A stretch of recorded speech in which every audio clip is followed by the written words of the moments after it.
Welcome back to Time for Heroes podcast. This week's guest is Adrian Hunter.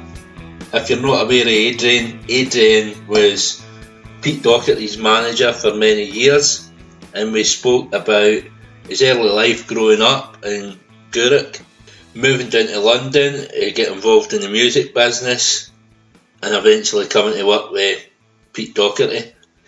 We talked about how stressful that was, and then we also talked about charity in which he helps called Support Act, and up to modern days where he's managing bands like Retro Video Club and singer-songwriter George O'Hanlon. And at the end we picked his heroes to come for a dinner party. Thanks very much, I hope you enjoy, and I'll be back soon with another episode. Adrian Hunter, probably most famous for managing Pete Doherty. Just tell us about your early life growing up in Scotland and how you came to be in the music world. My early life was, pretty normal. Went to school, played football with my pals, went to concerts. Nothing out of the ordinary. Went to school, went to uni after it. Just the usual things that boys in the west of Scotland get up to. Where was this? Was this in Gourock? Have you been Gourock all your life? Gourock, where I am now. I was born in Greenock, but I'm mostly from Gourock. Moved here when I was very young. Left for about 20 years on and off, and I'm back here now. I've been kind of drawn back to it. Mm-hmm. I started coming back rather than going back to my place in London between tours. I found myself been drawn back here just for the peace and quiet, and then eventually thought, do you know what? I don't want to go back to London, so I stopped going back to London, and this is where I live, where I do all my business, and it's not an issue doing business through here. I found it's pretty simple. Mm-hmm. As you say, when I was managing Peter wasn't living in London for long periods as well, so no matter where I stayed really, London was as convenient or inconvenient as anywhere else.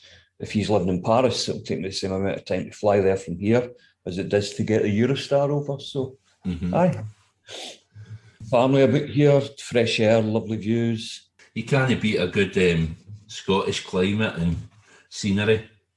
Yeah, I mean, my house is on the top floor at the top of a cliff, and every window looks out over to the bottom, or probably the southeast of the Argyll Peninsula. Right. So I get to see, just look out the window and I can see the Highlands across the river, spectacular sunsets. Couldn't imagine living anywhere else now. Yeah, you wouldn't get that in London. So, no. When you went to university, what were you doing there? I originally went to uni and studied biochemistry. And I chose biochemistry because I was always interested in science and that sort of thing. I didn't know what I wanted to do really. I was very young for my year. So I was very young when I went to uni. I think I'd just turned 17 maybe. Mm-hmm. I wasn't 18 yet, I'm not sure. But two of my pals were doing biochemistry, so I went to do biochemistry as well, and I hated it, absolutely hated it, and left after 3 years, which you do 4 years for an honours degree in Scotland, so I left after 3 with just an ordinary degree. But then I went back and did a master's in bioengineering, which I absolutely loved, and that's what took me down to London, because in the course of doing my master's, I got a job doing research at a hospital on the outskirts of London, and so I went down there to do the research, finish my master's, and at the same time do a PhD, which I did for 3 years. And I was the only person really from my hometown that lived in London, so any of the bands that came from here would stay with me when they came down. There was one local band called Whiteout who they came down. They eventually got their record deal with Silvertone, and they used to stay with me all the time. And then when they went on the first tour, which was their first tour and Oasis's first tour. Co-headline, one band headlined either night on consecutive nights. My pal says, "Why don't you?" I was in the medical school at the Royal Free Hospital in Hampstead Medical School, and my contract ran out, and my pal said, "Why don't you come on tour?" So I went on that tour, and I just never ever went back to it. I'd finished my PhD. I was just about to hand it in, and I just never ever did. And I just worked in music ever since. So I toured with Whiteout for a number of years, and the guy called Roddy McKenna, who worked at Silvertone, Glaswegian guy, he sort of inquired, who's this guy that at the time I was living in Camden Town with two girls that worked at Creation and their boyfriends who were Tim Burgess out at Charlatans and Stephen Duffy, who has had many musical incarnations, whether it be the Lilac Time. He was the original member of Duran Duran.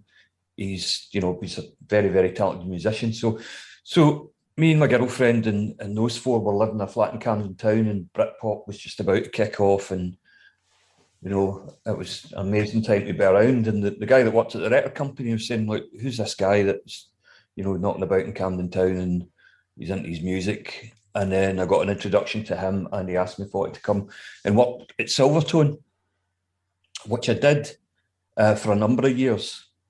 And we, worked at Silvertone. We set up a wee singles label called Mono. And then he got the sack. And I'd kind of nailed my colours to the mast, I like to think myself as quite a loyal person, and they wanted me to come over and become a product manager rather than work in A&R, which nothing wrong with product management, but and there was some cool stuff that I'd be working with, like KRS-One, Tribe Called Quest, those type of things. But there was an awful lot of stuff that I really didn't like, which like Steps and Rednecks, and so I wanted to stay in A&R, so I just, it was the right move, the wrong move. I decided that that's what I was going to do. So I get made redundant when he did, and then that night, actually, a pal of mine got in touch and said, "Well, there's a band playing tonight. You really should come and see them." And I explained the situation to him. I said, "Look, I've just been sacked, so I don't really know what I'd be going to see them for." And he said, "Well, they don't have a manager." I said, "All right, I'll come down and have a look." And went along. It was a band called Scott 4, and they were great. I loved them, absolutely loved them. And then ended up their manager. And oddly enough, I then asked Roddy if he wanted to co-manage with me. So, he'd given me my first break, and then, I found this band, and then we went into management together. Signed them to V2 Records, which is Richard Branson's new label. Just after he'd sold Virgin, he wasn't allowed to have another label for a number of years. As part of that deal, when he sold Virgin, and then when he was allowed to have a new label, he set up V2. So signed them to a nice big record deal, nice big publishing deal. And then got them a studio built, and they went away, and they took ages and ages making their next album. During which time, the Strokes and the Libertines and that sort of thing had come along, changed the face of music almost overnight. So they came kind of blinking into the light out of the studio with the album they'd taken so long to record, into an environment where, when they went in, they were, the coolest thing since sliced bread, and when they came back out with the album, things had just moved on, and nobody was really that interested in them anymore, which was a real shame, because I thought they were a great band. And I've been listening back to some of their music just lately on a bit of a sort of nostalgia tip, and it stands the test of time. It's still great. Where would you be able to get that music? Oh God, it's not on Spotify or anything like that. No. Discogs and that sort of thing, but I'm not even sure if they're on Spotify. I might actually have a wee look. have I got Spotify? I don't think I've got Spotify on this laptop, but I'll have a wee look at some point. But yeah, Scott 4, as in this fourth Scott Walker album. Right. It's fairly easy to remember. Yeah, but they were great. And So, then that, we then started discussions with a band from Manchester about management called I Am Clute, who went on to do what they did. They were, but it didn't really work out in management with them. But although, still help them out whenever I can, they're still friends of mine. And so I put on their first London shows when we were looking to get them, a bit more profile in the industry. And the support band was the Libertines, who at that point, Gary wasn't in the band yet. Right. It was just Peter, Carl and John, and a drummer who's considerably older than called Razcox. So that was when I first crossed paths with the boys in the Libertines, and I always kind of kept in touch with Peter. So I drifted out of management for a couple of years, just into club promotion and putting gigs on, and just generally going mad for 3 or 4 years. And Peter and I's paths would cross every so often, and he would ask me to manage him, and maybe the time wasn't right or whatever. And then I actually got back into managing Drew McConnell's side project called the Phoenix Drive, which is a much more rocky band. But the thing is, they were a good band, but Drew was, he was heavily invested in Baby Shambles, who were in, the eye of the hurricane at that point. The most famous, infamous band in Britain. And I went to see them at Brixton, and I hadn't seen Baby Shambles before.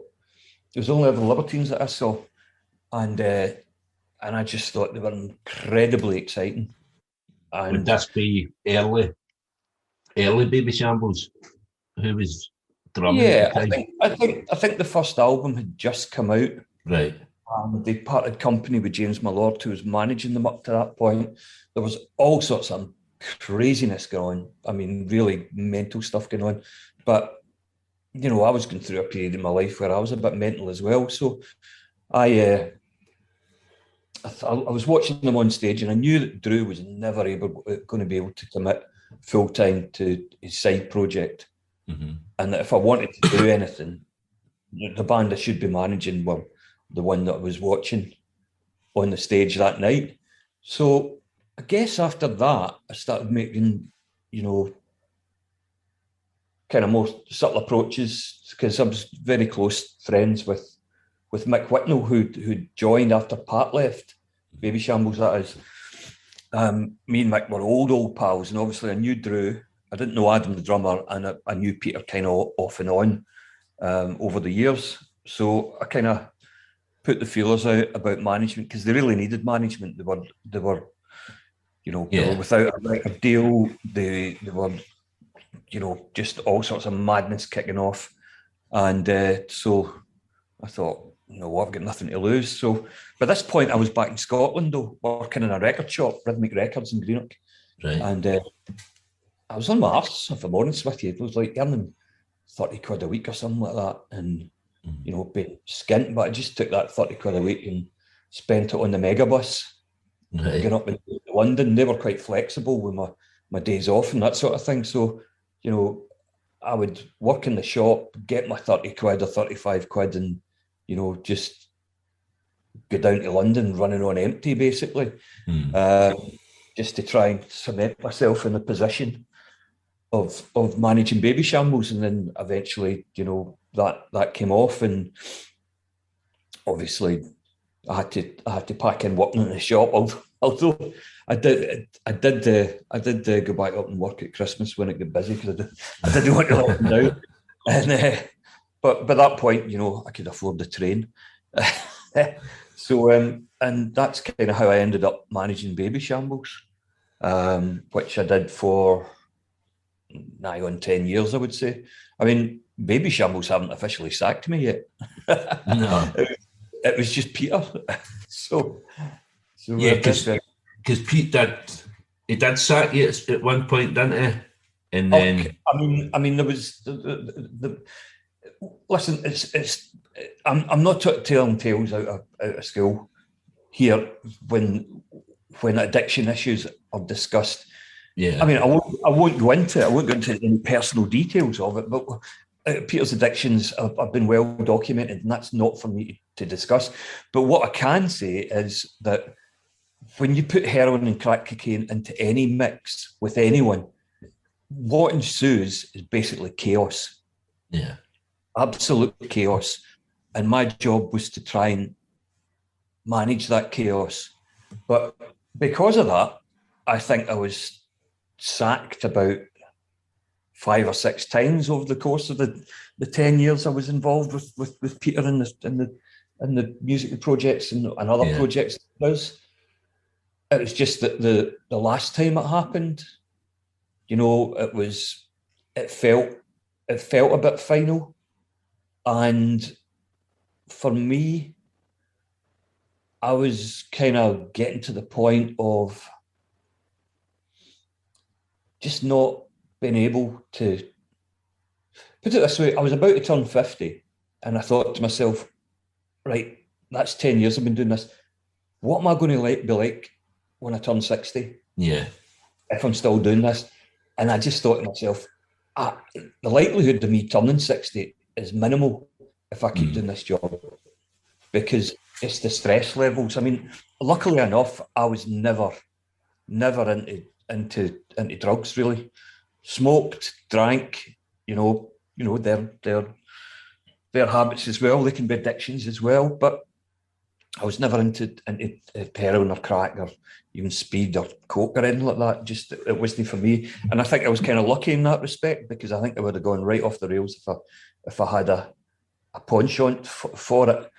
But I remember sitting in my house, and it was around about Christmas, and my oldest mate was over from Canada, and I was talking to him about, you know, how it was just too much, to be honest with you.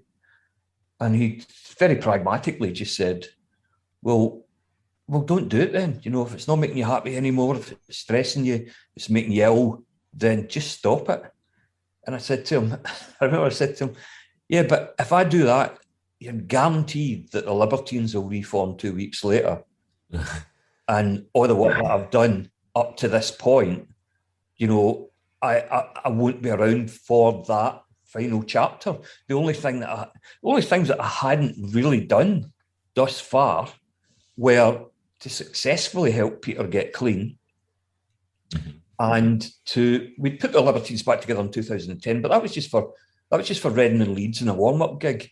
You know, that band had so much unfulfilled potential, and you know, the end of the story wasn't written, and I'd have felt really left out if you know, it started to write itself after I'd walked away.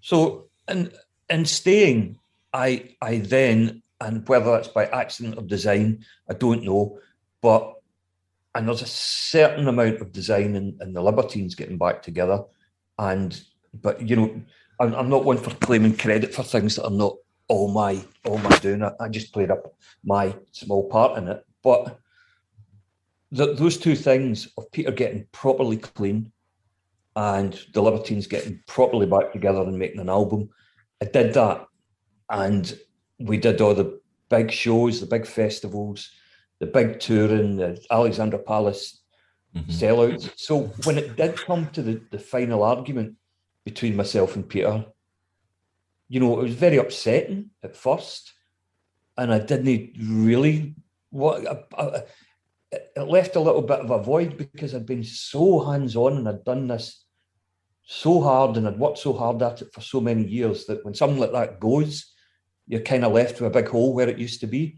Yeah. So that was difficult to deal with. But when that passed, you know, it sort of revealed itself as actually been the right thing, that I didn't go back, or I didn't get asked back, or I didn't want to go back. Because at that point, I'd arguably done everything that there was to do at the highest level. Yeah. And whatever happened subsequently to that, whether that became diminishing returns or just general worries that I had about Peter's health and relapsing and that sort of thing, I can kind of stand back and say, well, luckily, I can stand back and say, well, I did all the good stuff. Do you know what I mean? Or I got to do all the good stuff. But when it came to, the diminishing returns of the, the scale of the events and the other, slipping down that slope back into addiction, it was probably right that for me that I didn't go back, but I was just lucky that I got to do all the really good stuff. Moved to Thailand for 6 months. Went over for 10 days and stayed 6 months, really just to help out Peter, with the, and the rehab and all the things that came from that. Well, that must have been really rewarding to see kind of like Peter getting healthier and obviously the rest of the band coming out. He signed a contract over there, didn't he, for the... I mean, it was. I mean, it was, I was away from my friends and family for months upon end, but, there's worse places to wash up than, the eastern seaboard of Thailand. And I thoroughly enjoyed my time out there. And, I mean, it certainly was an experience. And it was just great to see Peter genuinely without, anything in his system, whether that be, drug or alcohol, and that was just great. That was really, really good. But unfortunately, it just wasn't always to last, really. I mean, I believe that Peter says he keeps in touch with me, but he doesn't. But I keep tabs on him, just in terms of how he's doing, and I think he's doing really well at the moment, which is great. I'm really pleased. I would say he looks the healthiest he's ever looked. I mean, he's put on some weight, but it's just nice to see somebody like that after so many years. I mean, I've been invested in the Libertines. They were my band, so I've been invested for probably the same amount of time as yourself. So I think it's great to see him the way he is. Oh, it's lovely. It's lovely. I just wish he'd pick up the phone every so often, because he's got this habit, and I told him not to do it, but he does it all the time, of like not being in touch, but then only getting in touch when, they're doing a gig in Scotland or something like that, and, invited to the gig. Because to be honest with you, I don't really want to see them play, to be honest with you. Right. It's just it doesn't bring any pleasure to me anymore, unfortunately. But what I don't like is being summoned, like, come to the gig. Yeah. Because I said to Peter when he was up here with that band he's got, the Puta Madres, and I went the first time we're in Glasgow since we parted ways, and so I went up and I said, look, Peter, if you really want to be my pal, and that doesn't involve just getting in touch with me because suddenly I come into your mind because you're in Glasgow. Yeah, that's not the way that pals operate. Oh yeah. No, of course, no, don't worry about that. And just really, he's like never gets in touch at all, except if his band's in town, and which is a bit of a shame, really. I mean, I told myself I wasn't going to do it, but the Libertines played down in Kilmarnock, and I went down there at Peter's insistence, and then when I got there, he avoided me like the plague in the venue, and then I caught him slipping out the back door afterwards. And I went all the way down to Kilmarnock, which involves going all the way up to Glasgow, Paisley, and all the way back down. It's not just down the coast; it's about 2 hours to get there. And he's just fucks off out the door. So I said, look, where are you going? I was going to the hotel. So I thought the hotel was in Kilmarnock. If it wasn't, it was way out in the countryside somewhere. So we drove for about 3/4 of an hour to get to this hotel. By which time we got out the minibus. It was just me and him in it, with Mario driving. Mario pulls away, and Peter says, "You know what? I'm just going to go up my bed." And I was just like, "Fucking cheers, mate. You know, thanks." And luckily, Mario had gone round the hotel to come back out the way, and I managed to flag him down and just go home. And that's the last I've ever really heard of Peter, which is a real shame, because it was a big disappointment that night to behave like that to someone. But you know, that's very sad, man. He's got lots of things that he's got to deal with in his head, but manners, you know, manners are universal. You know, it does, you know, you don't lose your manners through addiction. You just care less about them. What about the rest of the band, the rest of the Libertines? What's your relationship like with them? Funny enough, that night in Kilmarnock, Peter was at the hotel. He didn't come to the gig until the last minute because he was obviously trying to avoid me. And so I went down and I walked into the dressing room, and Gary wasn't there, but Carl and John were there. And like, I was, you know what, when all sorts of things go through your head when you part company with someone. And, you know, I did an awful lot for those guys. An awful lot. And more than you know, a standard management artist arrangement, you know, deals with. And you know, when Peter sacked me, I never even got a phone call or a text or anything off of them, which I just thought was pretty cuntish, to be honest with you. But you know, so I was down in Kilmarnock and I thought, I'll go and see them, see what they've got to say about themselves. I walked in, and you know, it was as if I'd like walked out the room, you know, 10 minutes earlier and just came back, because Carl was just like, "All right, how you doing?"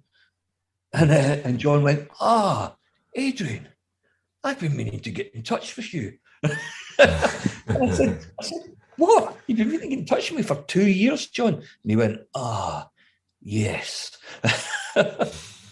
So, but I had a nice wee night in there with them, I suppose. And it's just the way people are. You know, it was a bit shitty, not, you know, not even getting a thanks for them or you know, a commiseration in the situation. But do you know what? People are people, and they just are how they are. And you know, I try not to judge people. I just try and, you know, live my own life that is the right way as much as possible. If other people are not able to do that, then you know, that's down to them. It's nothing for me to worry about. So it wasn't just Pete that you managed. You managed Review and Brownbear as well. Yeah, I managed Review. Brownbear. I've had Brownbear on. I've had Matthew on another podcast that I've done, and that's kind of where your name came up. And obviously, Matthew. That's a lovely guy. I love Matt. Yeah, and I'm supposed to be catching up with him soon. It's been too long since I've actually seen him. Months now. So I'm hoping we're going to catch up in the next week, couple of weeks or a month or so. Yeah, he always spoke highly of you. He says that you got him jobs tour managing for the Libertines and the View, Kyle Faulkner. Yeah, so I mean, Matt's a sound guy, you know, and he's a great musician. But I also think he's a really hard worker. He's really reliable, and he's really skillful at what he does. And he can turn his hand to tour management. You know, he got his experience working, you know, bringing him in to do, you know, running and that sort of thing for in the Libertines camp. And you know, he took that experience, learned it very quickly, and then took that and applied it to working with Kyle on his solo stuff. What was it? Was it you that got Kyle into the rehab? Because obviously you'd been over there, and you helped kind of with a charity support act, didn't you?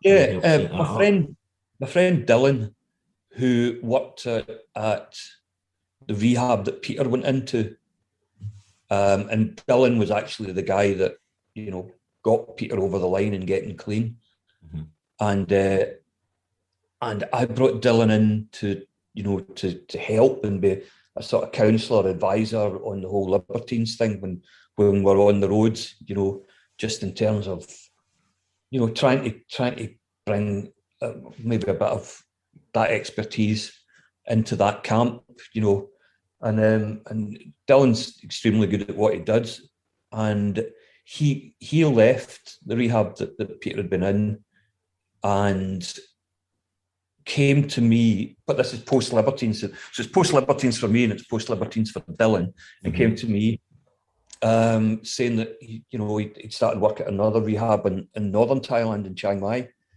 and I was spending a lot of time out in Thailand after Peter and I parted ways, just trying to relax, wind down. And so I went up and met these guys, and we came up with the idea of Support Act, which is, to not just for the people that the front men in bands, the Peters of the world, but for your guitar techs, your roadies, your front of house sound guys, the people who didn't really make it as musicians, that sort of thing. Mm-hmm. And so we came up with this scheme to try and provide rehab for these people. And I think in total, maybe 4 people we put through rehab programs. Right. And over the course of when we were doing that, I stopped doing that. And it's always in the back of my mind to kind of restart it with someone. But it just hasn't happened yet. But I'm quite proud of the fact that we managed to help, a few people while we were doing it. And obviously Kyle was one of them. I can mention that because it was in the newspapers. Mm-hmm. Because Kyle's life is kind of turned around. He's got children now, and it's nice seeing that as well. Kind of the same as what we were saying about Peter. It's nice to see them healthy. So, what are you doing in music now? Are you still involved in music, or? Yeah, I manage a band called the Retro Video Club from Edinburgh. Yeah, band. Yeah, they're very good. I manage a Dutch artist called Peter. I manage a young lad called George Hanlon, who myself and Lee got, again, experience working with me on Baby Shambles and the Libertines and Peter's solo stuff. And then he was more hands-on with The View. And so I co-managed The View with Lee, and he also managed an artist called Reese Lewis, who he signed to Decca. And Lee discovered through another band that we managed called the Estevans, a young lad called George Hanlon, who we started managing, and we put his first show on in March 2020. Mm-hmm. And we were getting some very good reactions, and then COVID hit and lockdown hit, and everything just stopped.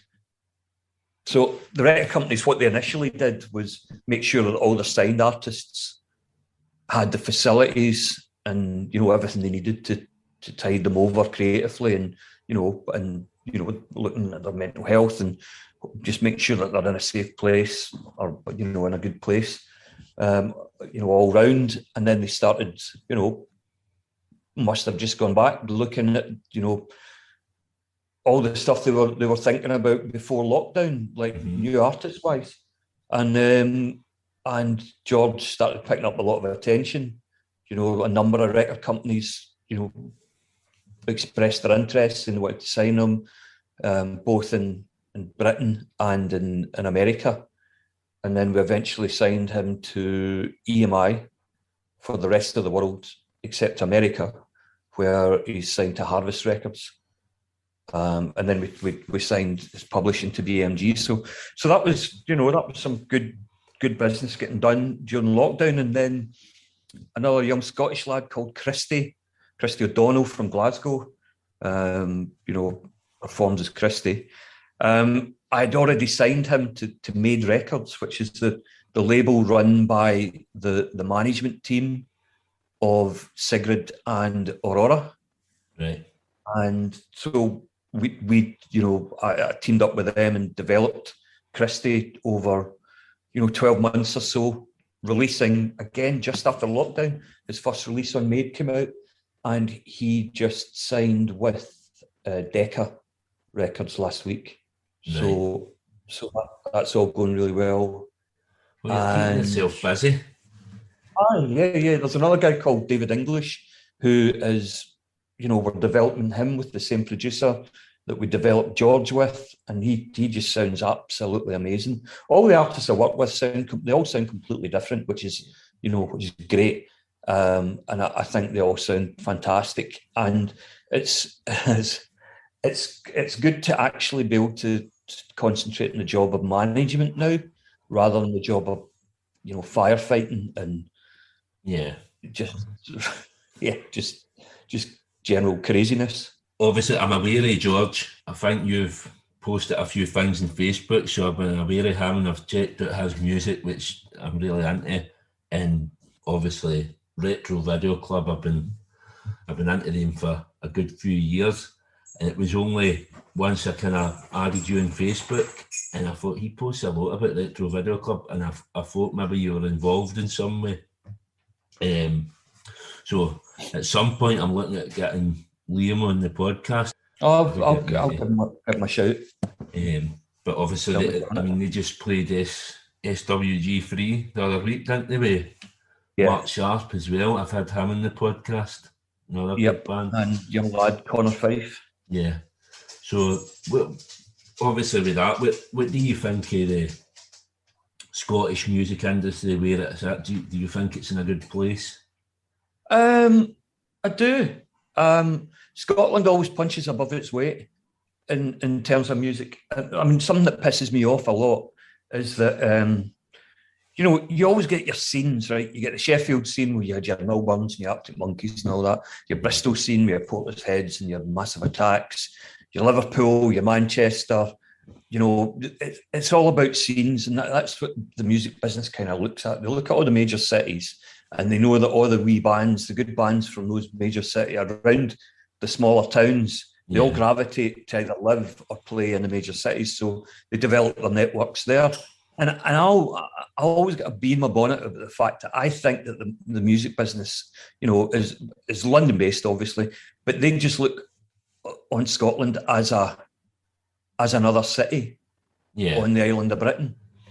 Rather than, but that's a whole different kettle of fish. If you want to start talking about they should have label representation up here or not, but that's a totally different thing. But what I do think is that Scotland really, really, punches with its scene, and also one thing that really surprised me as well, pleasantly, when I moved back up here and started spending more time in the sort of music scene up here, is how supportive people are of each other, even across totally different genres. Like, for example, just simple things like you can go into a pub in Glasgow and they'll have posters for a gig that's not in their pub. Mm-hmm. Do you know what I mean? And that would be absolutely unheard of in London. That just wouldn't happen. You wouldn't even be allowed to leave out flyers for your gig. No. And another boozer. So I do think it's a very, Scotland's a very positive place to be musically. Always has been. Yeah. Always comes up with the goods. There's always someone who's flying the flag for Scotland. Well, that's the moment quality all over. Aldi, Christie's on his way up as well. Retro Video Club are doing very well. So, there's always stuff coming through, and it's less scene based as well. Because, as I said, these other cities have their scenes, and they all tend to be bands of a similar type of genre. But in Scotland, there's stuff constantly coming through of totally different genres. Yeah. Constantly. So yeah, I think it's extremely healthy here. Yeah, thriving. So I think we've covered everything really. Unless you get anything else to add before we go into your heroes. Not really. No. Obviously, the podcast called Time for Heroes. I should pick 4 heroes to come for a dinner party, and what you're going to cook them, depending on how good a cook you are. Well, my first 2 come as a pair. And that would be Bobby Gentry and Glenn Campbell, because I would make them sing for their supper, because they're just amazing, absolutely amazing. Bobby Gentry, what a voice, and Glenn, when they get together, when they duet, it's just beautiful. Yeah, it's quite funny. A lot of people think, because I worked at Silvertone and I've worked with like bands like Baby Shambles and that sort of thing, that I'm into indie music. I'm not. I don't really like it. Do you know what I mean? It's not my thing. I'm much more into country and southern soul music. That's what I listen to for enjoyment. And Bobby Gentry and Glenn Campbell are just outstanding in that genre. Just the best ever. So that's my first two. My third one would be Professor Bernard Quatermass. Right. Because I love the Quatermass films and TV shows and that sort of thing. I'm right into my old British horror films. So, and he's right up there. We could do a Bernard Quatermass right now, I tell you. If we'd had him at the start of the pandemic, we might not have got ourselves in as deep as we did. So I would have him. And lastly, it's got to be Billy McNeil. Right. Brilliant the first choice. British captain to lift the European Cup, lift the big cup, and what he did at Celtic over all those years was incredible, absolutely incredible. And I can just imagine some of his stories, not even just about football, just about being around in those days when those achievements were brought home. Must have some absolutely amazing stories. So that's my four. Bobby Glenn. To sit down with you boys, wouldn't you? I mean, I've kind of had the presence of Bertie Auld for 5 minutes, and it's amazing. It's amazing just being in their company. Any day, guys. I went to a hospitality Celtic game, and it was one of the ones where you got your meal and there was ex-players and stuff like that there. And I've met some probably quite famous people in my time, and doesn't faze me at all.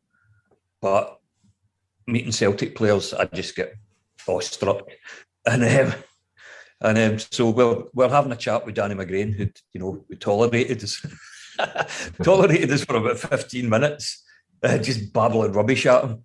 And then he's like, lads, I think I'd better talk to somebody else.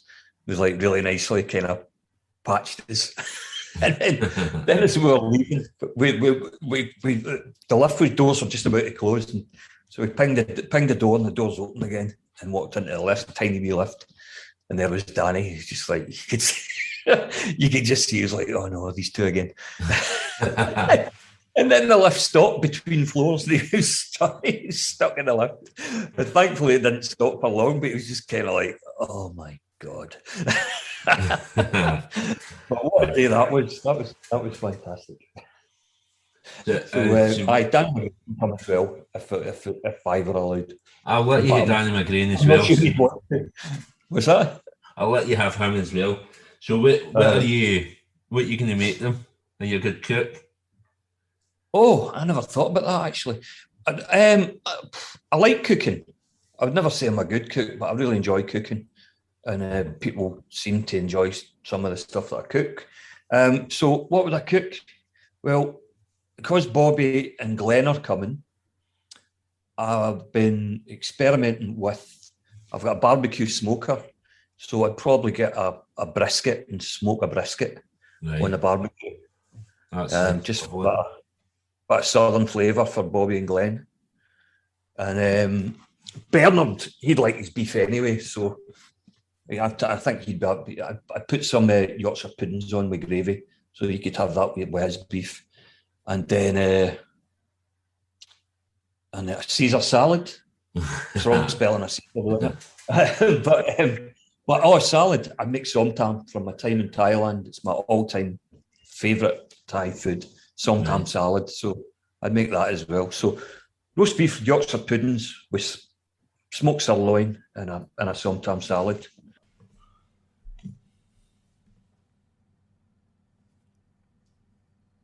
I hope you all enjoyed this episode of Time for Heroes podcast.